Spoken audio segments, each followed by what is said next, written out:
Bonjour, bienvenue dans cette nouvelle vidéo. Jésus a dit d'aimer Dieu de toute notre âme, de toute notre force, mais il a aussi dit que le commandement qui suivait d'ailleurs était d'aimer son prochain comme soi-même. Et donc la question est comme soi-même, parce qu'il y a un lien entre la façon dont tu t'aimes toi-même, la façon dont tu vas aimer Dieu et la façon dont tu vas aimer les autres. Tout ça est lié. La façon dont tu t'aimes toi-même est un plafond. Et ce n'est pas si facile que ça de s'aimer soi-même. Moi, par exemple, lorsque j'étais enfant, on m'a toujours appris quasi que je devais être parfait et que donc je n'avais pas de droit à l'erreur.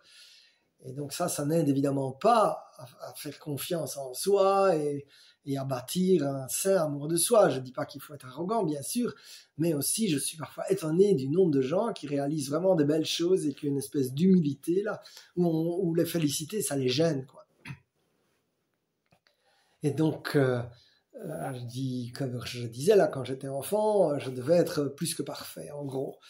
Et donc, je n'avais pas le droit à l'erreur. Et ce truc-là a généré que quand je fais des erreurs, comme on en fait tous, eh bien, la personne que j'ai le plus dur à pardonner, c'est moi-même. Et là, je pense, ça m'arrive de faire des erreurs. Et donc, par exemple, je pense à une relation où j'ai fait des erreurs, où à la limite, j'ai fait à peu près toutes les erreurs possibles, comme dirait ma coach. Et combien de fois je n'ai pas retourné ça dans ma tête? Alors je ne dis pas que parfois repenser à la chose et justement faire du coaching, changer, etc., ça c'est positif.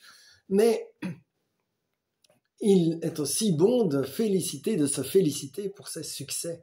Alors mon frère, ma sœur, est-ce que tu as des succès récents dont tu peux te féliciter? Donc pour ma part, je peux dire oui, j'ai des succès récents desquels je peux me féliciter. Bien sûr, je sais que j'ai eu la grâce du Seigneur, la bénédiction du Seigneur, mais le Seigneur me donne la bénédiction justement pour connaître ses succès. La bonne nouvelle aussi, c'est que quand tu as raté, eh bien, le Seigneur montre qu'il est prêt à te relever parce que lui te considère comme un chef-d'œuvre et lui est le Dieu de la seconde chance. Et ça, nous trouvons, j'allais dire, dans la Bible à plusieurs endroits. Lorsque nous voyons, par exemple, que Aaron était le premier grand prêtre, c'est aussi Aaron qui a eu la bonne idée de fondre le veau d'or. On aurait pu dire qu'après ça, Dieu allait le rejeter et que c'était fini avec lui. Eh bien non. Et c'est le même Aaron qui a levé les bras et qui a fait que les Israélites ont remporté la victoire dans la vallée. Et donc Dieu ne l'a pas éliminé, disqualifié parce qu'il a fait une erreur dans sa vie. Alors mon frère, ma sœur, Dieu ne te disqualifie pas. Alors ne te disqualifie pas toi à sa place, parce que qui es-tu pour te juger plus sévèrement que Dieu même, qui lui est pardon et miséricorde? Si nous regardons l'histoire de Pierre dans l'Évangile, Jésus a choisi Pierre alors qu'il savait que Pierre, qui était pourtant un peu colérique, impétueux et tout ça, eh bien malgré ça, il allait le renier. Jésus le savait, ça n'empêche qu'il l'a choisi. Et que, après s'être renié, Pierre a eu la bonne idée d'accepter le pardon de Jésus. Et grâce à ça, je veux dire, il est devenu un des fondateurs de l'Église.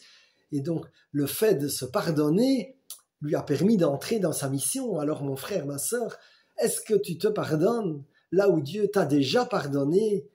Et si tu te pardonnes, tu pourras ainsi entrer dans ta mission. Je prie maintenant au nom de Jésus pour mon frère, pour ma sœur. Seigneur, viens vraiment le rendre libre de toute cette culpabilité parfois qui tire vers le bas, de ces erreurs qu'on a difficile à se pardonner. Alors que toi, Seigneur, tu as confiance en nous pour nous redonner une nouvelle chance, un peu comme un père redonne à son enfant des nouvelles chances. Alors merci Seigneur que tu es le Dieu de la nouvelle chance et j'appelle dans la vie de mon frère et de ma sœur des nouvelles chances au nom de Jésus et qu'au contraire le Seigneur puisse te témoigner de là où tu avais raté, qu'il retourne la situation.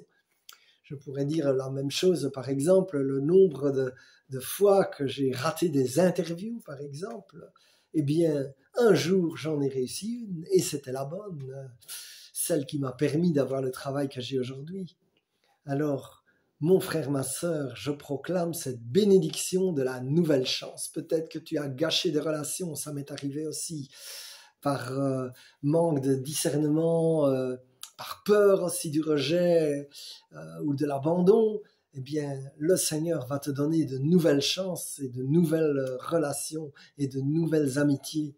Alors, merci Seigneur. Peut-être as-tu raté un travail. Et là, ça me fait penser à ma filleule qui avait raté une interview parce qu'elle avait eu des problèmes de train pour arriver. Et 2-3 semaines après, elle a eu une autre interview et en fait, le job lui plaisait bien plus. Et donc, ne revis pas en arrière toujours les trucs, j'ai raté ceci, j'ai raté cela, mais au contraire, revis les bénédictions que le Seigneur t'a apportées. Repense, je suggère là maintenant de penser à 3 bénédictions que le Seigneur t'a apportées. Et alors tu seras déjà dans la gratitude avec plein d'espérance et tu seras prêt à entrer dans ta mission. In Jesus' name, amen, amen, amen, sois béni.